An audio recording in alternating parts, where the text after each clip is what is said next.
ব্যবসা বাণিজ্যের বিশ্লেষণ নিয়ে ডিবিসি নিউজের নিয়মিত আয়োজন ইসলামিক ব্যাংক টালিখাতায় স্বাগত জানাচ্ছি। আপনাদের সাথে আছি আমি রিফাত তাসনুভা। গত 15 বছরে ভয়াবহ লুটের কবলে পড়ে ব্যাংক খাত। এতে প্রায় 1.5 ডজন ব্যাংক হয়ে পড়ে দুর্দশাগ্রস্ত।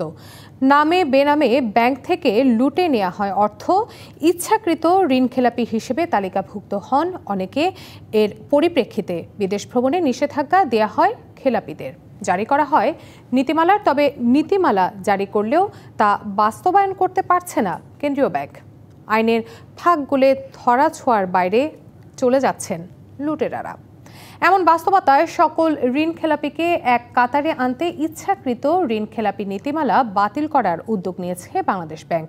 আর বিশ্লেষকরা মনে করছেন ঋণখেলাপিদের মধ্যে শ্রেণীবিন্যাস না করে এটি আন্তর্জাতিক সীমার মধ্যে নামিয়ে আনতে কার্যকর উদ্যোগ নেওয়াটা জরুরি। এসব নিয়েই আজকের তালিখাতার বিষয়, ইচ্ছাকৃত ঋণখেলাপির কঠোরতা শিথিল হচ্ছে কার স্বার্থে। আলোচনা করতে আজকে আমাদের সাথে অনলাইনে যুক্ত আছেন ঢাকা ব্যাংক পিএলসি সাবেক ব্যবস্থাপনা পরিচালক খন্দকার ফজলে রশিদ এবং আছেন ঢাকা বিশ্ববিদ্যালয়ের অর্থনীতি বিভাগের অধ্যাপক ডক্টর শাহাদাত হোসেন সিদ্দিকী। আপনাদের দুজনকেই স্বাগত জানাচ্ছি।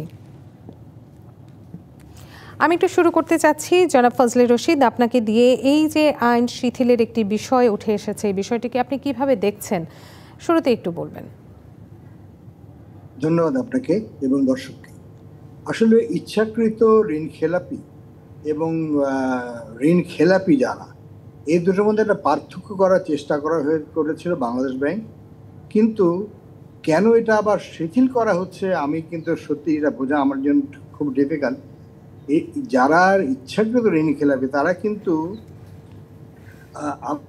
আমার যা দেখা মতে এরা প্রচণ্ড বা ইনফ্লুয়েন্সিয়াল, এবং আমার ধারণা, I may not be correct, আমার ধারণা তাদের ঋণ খেলাপিটাকে যেহেতু এত কড়াকড়ি করে দেওয়া হয়েছে, তারা ফার্দার এই ইচ্ছাকৃত লোন আর নিতে পারছে না বলেই তারা চেষ্টা তদবির করছে কীভাবে এর থেকে বের হওয়া যায়।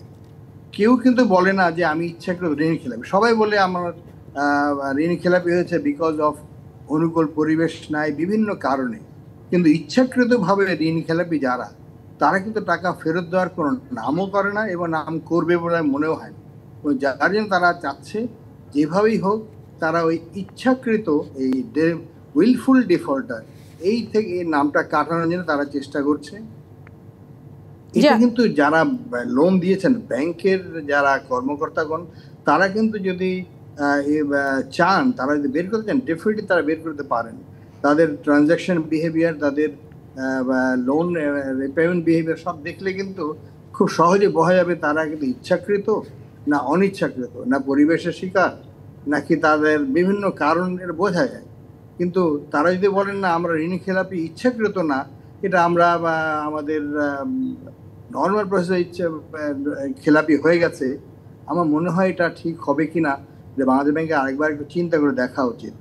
জি, আমরা এই বিষয়টি নিয়ে আসবো, কিন্তু তার আগে আমরা একটু শাহাদাত হোসেন সিদ্দিকীর কাছে যেতে চাই। জনাব শাহাদাত হোসেন সিদ্দিকী, আপনি কি একটু বলবেন যে এই যে শিথিলতার কারণে ব্যাংকগুলোকে সত্যি ব্যাংক পুনরুদ্ধারে উৎসাহিত হবে, নাকি আরো বেশি দুর্বল হয়ে যাওয়ার একটি পসিবিলিটি রয়েছে? জি, ধন্যবাদ। দেখুন, বিষয়টা ক্রিটিক্যাল ইন এ সেন্স যে আমরা যখন খেলাপি ঋণকে বিশেষায়িত করার জন্য ইচ্ছাকৃত খেলাপি করেছি, তখনই কিন্তু প্রশ্ন জাগে, ইচ্ছাকৃত খেলাপি বাংলাদেশ ব্যাংক চালু করেছে, কিন্তু বাংলাদেশ ব্যাংক কি সফলভাবে প্রয়োগ করতে পেরেছে? সেটাই তো বাংলাদেশ ব্যাংকের কাছে আমাদের প্রশ্ন। কয়জন ইচ্ছাকৃত খেলাপি ঋণ শনাক্ত করেছে এবং কয়জনকে সেই পানিশমেন্ট, যেটা এটা কঠোরতম বলেই পানিশমেন্টেরটা দ্রুত হওয়ার কথা ছিল, কিন্তু কয়জনকে পানিশমেন্ট দিতে পেরেছে? অতএব ব্যর্থতা কিন্তু অলরেডি, যে আপনি দ্রুত ব্যবস্থা করতে চেয়েছেন, যাদের টাকা আছে কিন্তু তারা খেলাপি হিসেবে পরিচিত, তাদের সম্পদগুলোকে ক্রোক করে আপনি আদায় করার ব্যবস্থা করতে পারবেন, কিন্তু সেই ব্যবস্থাটাই যখন বাংলাদেশ ব্যাংক করতে পারছে না, তখন সরে আসছে। আরেকটা কারণ হচ্ছে, যখন আপনি ইচ্ছাকৃতভাবে খেলাপি ঋণ হচ্ছেন, তখন অন্যান্য আনুষঙ্গিক সুবিধা থেকে আপনি কিছু মাত্রায় বঞ্চিত হচ্ছেন। অতএব যেটা ফজলে রশিদ ভাই বলে গেলেন যে ওনারা অনেক প্রভাবশালী, অতএব ওনারা যেন সহজে আমি ইচ্ছাকৃত খেলাপি সেই টাইটেলটা ওনাদের গায়ে না লাগে, এবং তারা যেন অন্যান্য সুযোগ সুবিধা পাওয়া থেকে বঞ্চিত না হয়, তার জন্য এই ব্যবস্থাকরণ করা হতে পারে। আরেকটা জায়গা হচ্ছে থার্ড যে পয়েন্টটা, ইয়েস আমি কি চাই খেলাপি ঋণ পরিমাণ কমাতে, তাহলে আমি ইন্টারন্যাশনাল যে স্ট্যান্ডার্ড এবং প্র্যাকটিস সেটা মেনে চলি। তাহলে বাংলাদেশে বলা চলে যে এতদিন সেন্ট্রাল ব্যাংক তাহলে খেলাপি ঋণ নিয়ে কোনো কিছুই করে নাই। এই খেলাপি হওয়ার পিছনে সবচেয়ে বড় রোল প্লে করেছে কিন্তু সেন্ট্রাল ব্যাংক। কারণ স্পষ্টতই আমরা বলতে পারি যে আমরা সেন্ট্রাল ব্যাংক যখন এই ধরনের ব্যবস্থা নেয় নাই, তখনই কিন্তু প্রকৃতপক্ষে অন্যান্য মানুষও খেলাপি হওয়ার জন্য, প্রভাবশালী ব্যক্তিরাও লুট করার জন্য প্রস্তুত হয়ে গিয়েছে। অতএব আমরা এই জন্যই খেলাপিদের যখন প্লেয়ার হিসাবে দেখি, এক একজন প্লেয়ার এক এক সময়ে আবির্ভূত হচ্ছে। আমার মনে হয় আসলে প্রকৃতপক্ষে বাংলাদেশ ব্যাংক এখনো খেলাপি কমছে না, খেলাপি ঋণের পরিমাণ বাড়ছে। অতএব কোন ধরনের ব্যবস্থা নিয়ে কখন থেকে কমতে শুরু করবে, তার জন্য কি স্টার্ন অ্যাকশন এবং আমি বলবো যে এক্সাম্পলারি পানিশমেন্ট দেয় অথবা দেয় কিনা, সেটাও কিন্তু এখন আমরা দেখার অপেক্ষায় আছি। কিন্তু জনাব ফজলে রাব্বি, আপনার কাছে একটু যেতে চাই। জনাব ফজলে রশিদ, আপনি একটু বলবেন যে এই নীতি বাস্তবায়নে এত সীমাবদ্ধতা কেন? হ্যাঁ, আমি তো সেটাই প্রশ্ন, যে যারা ইচ্ছাকৃত ঋণ খেলাপি তারা কিন্তু খুব সহজেই আইডেন্টিফায়াবল। আপনি দেখবেন এর মধ্যে মেইনলি হচ্ছে বড় বড় গ্রুপগুলা, যারা লিমিট এক্সিড করে গেছে, যারা ব্যাংকের তারা যতটুকু লোন পাওয়ার তার চেয়ে অনেক বেশি গেছে। জনাব ফজলে রশিদ, আপনার এই মোবাইলটা একটু ঠিক করে নেবেন, আপনাকে আমরা ঠিকভাবে আসলে দেখতে পাচ্ছি না। জি ঠিক আছে, আপনি বলুন। জি, সুতরাং আমার মনে হয় বাংলাদেশ ব্যাংকের আরেকবার চিন্তা করে দেখা উচিত, এই ইচ্ছাকৃত যারা ঋণ খেলাপি তাদেরকে এই ধরনের ফেসিলিটি দেওয়া উচিত হবে কিনা। বিকজ যদি আপনি নর্মাল ঋণ খেলাপি হন, তাহলে কিন্তু তাদের একটা প্রভিশন থেকে যাবে, তাদের চান্স থেকে যাবে, তারা আরও বেশি লোন নেওয়ার চেষ্টা করবে, রিশিল করে নেবে। ইচ্ছাকৃত যেহেতু না, আমি বিভিন্ন কারণে ঋণ খেলাপি হয়ে গেছে, আমার কোনো দোষ নাই, বিভিন্ন পরিবেশের কারণে হয়েছে। সুতরাং তারা আরও এখন হয়তো 2টো ব্যাংকে নিয়েছে বা 3টে ব্যাংকে, তখন দেখা যাবে তার ফিল্ড, তার পরিধি আরও বেড়ে গেছে। আমার এটা বিরাট একটা শঙ্কা হচ্ছে। তা এই ধরনের স্টেপ মনে হয় ঠিক হবে কিনা, এটা বাংলাদেশ ব্যাংকের আবার ভেবে দেখা উচিত। ডক্টর সাদাত হোসেন সিদ্দিকী, আপনিও কি তার সাথে একমত? আপনিও কি মনে করছেন যে এই যে শিথিলতার বিষয়টি আসছে, সেটি কি আবারও বিবেচনায় নেওয়া উচিত? দেখুন, আমি যেভাবে চিন্তা করি এবং ভাবি, সেই ভাবনাটা হচ্ছে যে আমি খেলাপিকে খেলাপি হিসাবেই চিহ্নিত করি। খেলাপির মধ্যে কে খারাপ, খেলাপি শব্দটাই নেগেটিভ এবং ঋণাত্মক। অতএব সেই ঋণাত্মকটা থেকে আপনি কিভাবে পজিটিভ হবেন, তাকে বিভিন্ন নামকরণ করা ইচ্ছাকৃত কিনা, তখন ইচ্ছাকৃত ডেফিনেশন করতে গিয়ে একজন বলে যে তার সম্পত্তি হিসাব। আপনি দেখেন বাংলাদেশে বেনামে যে ঋণ নেওয়া হয়েছে, তাকে আপনি ইচ্ছাকৃত অনিচ্ছাকৃত কোনোটার মধ্যেই তো প্রয়োগ করতে পারছেন না। বিষয়টা হচ্ছে এক ধরনের ব্যাংকিং সেক্টরে অরাজকতা চলছে। সেই অরাজকতার জায়গাটা ঠিক করার জন্য প্রকৃতপক্ষে কার কোন সমস্ত খেলাপি ঋণের হদিস পাওয়া যায়, কোনগুলা পাওয়া যায় না, পাওয়া যায় না, যে তার ইতিহাস ঘেটে ভবিষ্যতে যেন এই ধরনের বেনামে যেতে না পারে, তার জন্য কি ব্যবস্থাপকরণ করা এক। আর তাদের থেকে উদ্ধার করার জন্য যারা খেলাপি হয়েছে তাদের জন্য বিশদ গবেষণা করা দরকার। আমি মনে করি যে তাদের সকল সম্পত্তির হিসাবায়ন যতটুকু পারা সম্ভব করে আনা উচিত। তারপরে বাংলাদেশ ব্যাংক নিজে বসেই তথ্য যখন পাবে, নিজে বসেই নির্ধারণ করতে পারবে আমি কত টাকা দিয়েছিলাম, তার এখন বর্তমানে কত টাকার অস্তিত্ব। আমরা বিভিন্ন ধরনের তদন্ত কর্মকর্তা লোক নিয়োগ করে বিভিন্ন এজেন্সির মাধ্যমে জেনে আপনি উদ্ধার করতে পারেন, তার মূল্যটা নির্ধারণ করেন। তারপরে তো আপনি নিজেই বুঝতে পারবেন যে প্রকৃতপক্ষে এত টাকা উদ্ধার করা যায়, বাকি টাকা হদিস পাওয়া যাচ্ছে না এবং ও আসলে কোথায় নিয়েছে সেটা জানি না। অতএব সেই জায়গাটুকু উদ্ধার করেন, 5 জন মানুষের কাছ থেকে উদ্ধার করেন, পরবর্তীতে অন্যরা এমনিতেই ঠিক হবে। বিষয়টা হচ্ছে কাগজপত্র নাম দিয়ে আলটিমেটলি আমার সেই জায়গায় বিলিফ নেই। আমি এই কাজে বিশ্বাস করি। অতএব কাজ করেন, এক্সাম্পল তৈরি করেন, খেলাপি ঋণ যদি বন্ধ করতে চান। জি, আমরাও এটা নিয়ে আরো বিষয়ে আলোচনা করব। এই বিষয়টি নিয়ে তার আগে আমরা নিচ্ছি একটি ছোট্ট বিরতি। দর্শক বিরতির পর আবারও ফিরে আসব, ততক্ষণ সঙ্গে থাকুন। আবারও স্বাগত জানাচ্ছি ব্যবসা বাণিজ্যের বিশ্লেষণ নিয়ে ডিবিসি নিউজের নিয়মিত আয়োজন ইসলামিক ব্যাংক তালিকাতায়। আজকে আমাদের আলোচনার বিষয় ইচ্ছাকৃত ঋণ খেলাপির কঠোরতা শিথিল হচ্ছে কার স্বার্থে। দর্শক, এ পর্যায়ে আমরা আসলেই জানবো যে কার স্বার্থে এটি শিথিল করা হচ্ছে। আমি একটু চলে যাব আবারও শাহাদাত হোসেন সিদ্দিকী আপনার কাছে। আপনি বলছিলেন যে খেলাপি কথাটার মানেই কিন্তু আসলে খারাপ, কিন্তু সেক্ষেত্রে যদি খারাপই হয়ে থাকে, আমরা বিগত 15 বছরের কথা যদি বলে থাকি যে ঋণ খেলাপি, প্রচুর ঋণ খেলাপির তথ্য আমরা জানি। এখন সরকার এই কঠোর হয়েছিল দায়িত্ব নিয়ে নেওয়ার পর, কিন্তু এখন সেই কঠোরতা থেকে তারা শিথিলতার দিকে যাচ্ছে। এটি কার স্বার্থে? এখানে কি কোনো রাজনৈতিক স্বার্থ আছে নাকি কোনো অর্থনৈতিক স্বার্থ আছে? দেখেন, আমরা প্রত্যেকে সাধারণ মানুষ হিসাবে কিন্তু প্রকৃতপক্ষে আমরা চাই খেলাপি ঋণের পরিমাণটা কমে আসুক। এই ব্যাপারে আমাদের কারো কোনো সন্দেহ নেই। এখন প্রশ্ন হচ্ছে, আমি যেটা বললাম যে বিগত সরকারের আমলেই সবচেয়ে বেশি খেলাপি ঋণ হয়েছে এবং তারাই এই নীতি প্রয়োগ করেছে, এবং সেই নীতি প্রয়োগ করতে গিয়ে অনেক সমস্যা তৈরি হয়েছে। সেই সমস্যাটা কি? যে ব্যাংকগুলা ঋণ দেয় তাদের দায়িত্ব হচ্ছে খেলাপি ইচ্ছাকৃত কিনা সেটা চিহ্নিতকরণ, কিন্তু প্রকৃতপক্ষে ওই ব্যাংকগুলো অসহায় হয়ে পড়ে। সেন্ট্রাল ব্যাংক কোনো তথ্য পাচ্ছিল না, প্রয়োগ করতে পারছিল না। তার মানে বিষয়টা হচ্ছে খেলাপি ঋণ ইচ্ছাকৃত কিনা, সেই জন্যই সেন্ট্রাল ব্যাংকই তাদের কোনো মনিটরিং ইউনিট স্থাপন করেছে কিনা, যে প্রকৃতপক্ষে তারাও এক ধরনের পর্যবেক্ষণের মাধ্যমে অথবা নিরীক্ষণের মাধ্যমে সেটা যাচাই করবে।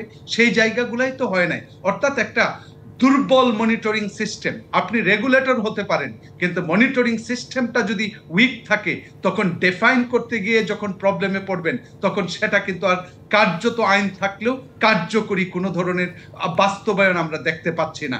যে কারণেই এখন মনে হয় সেন্ট্রাল ব্যাংক ভাবছে যে আমরা খেলাপি ঋণকে ইকুয়ালি খেলাপি হিসাবে ট্রিট করব, এবং তার জন্য যা ব্যবস্থাকরণ প্রয়োজন সকলকেই করব।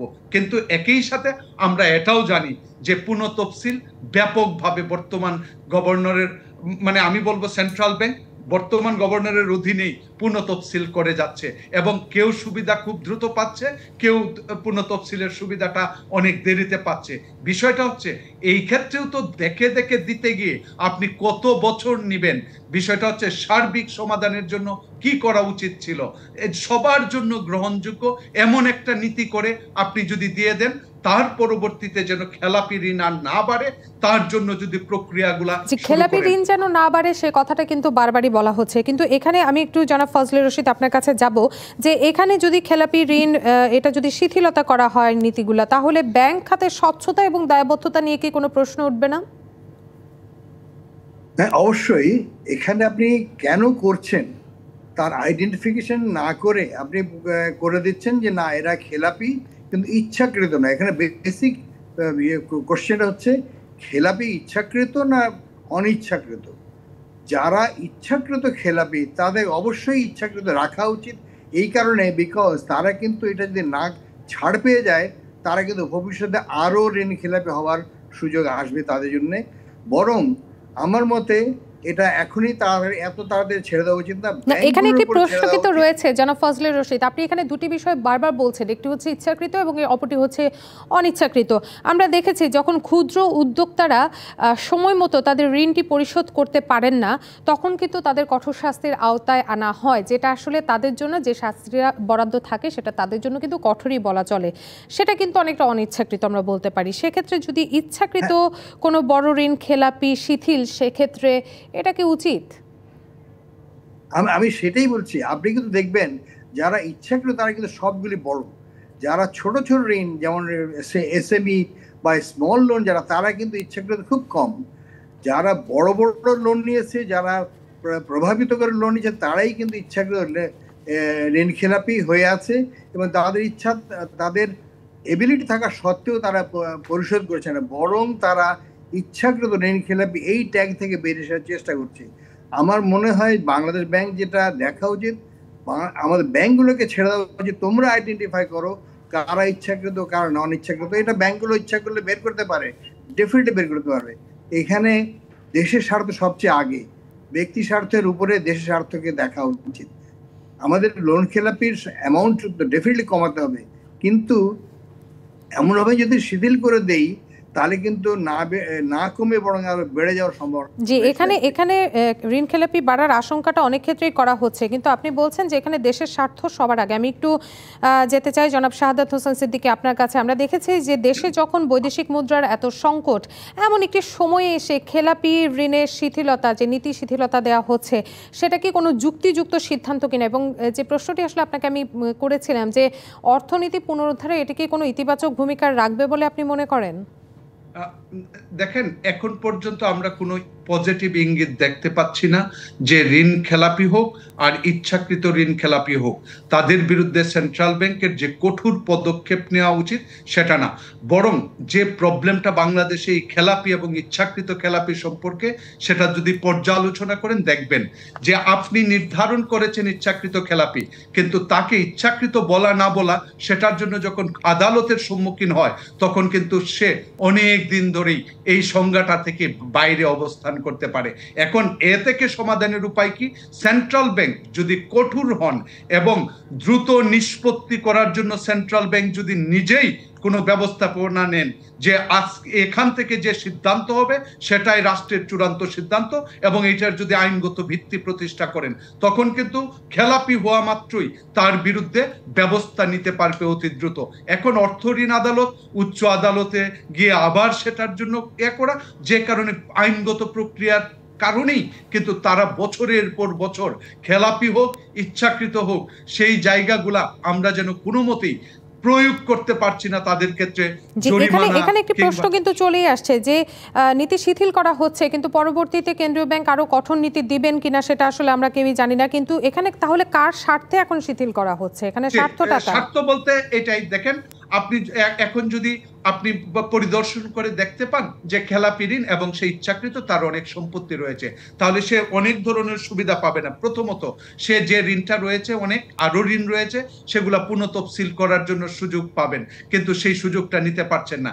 একইভাবে এখন বর্তমানে সেন্ট্রাল ব্যাংক অনেক ধরনের সুদ মওকুফ করে দিচ্ছেন, কিন্তু সে ওই সুদ মওকুফের সুযোগটাও পাচ্ছেন না। তাহলে বোঝা যাচ্ছে এখনো ব্যবসায়ীদের মধ্যে এমন একটা শ্রেণী রয়েছেন শক্তিশালী, যারা প্রকৃতপক্ষে এই নামটা ধারণ করলে তার এই ধরনের সুবিধা বঞ্চিত হতো, এবং সেটা যেন বঞ্চিত না হয় সেই কারণে সেন্ট্রাল ব্যাংক হয়তো ভাবছে এই ধরনের যদি সুযোগ দেওয়া হয়। জনাব শাহাদাত হোসেন সিদ্দিকী, ধন্যবাদ জানাচ্ছি আপনাকে, এবং একই সাথে ধন্যবাদ জানাচ্ছি জনাব ফজলে রশিদ। আপনাকে শেষ করতে হচ্ছে আজকে এখানেই।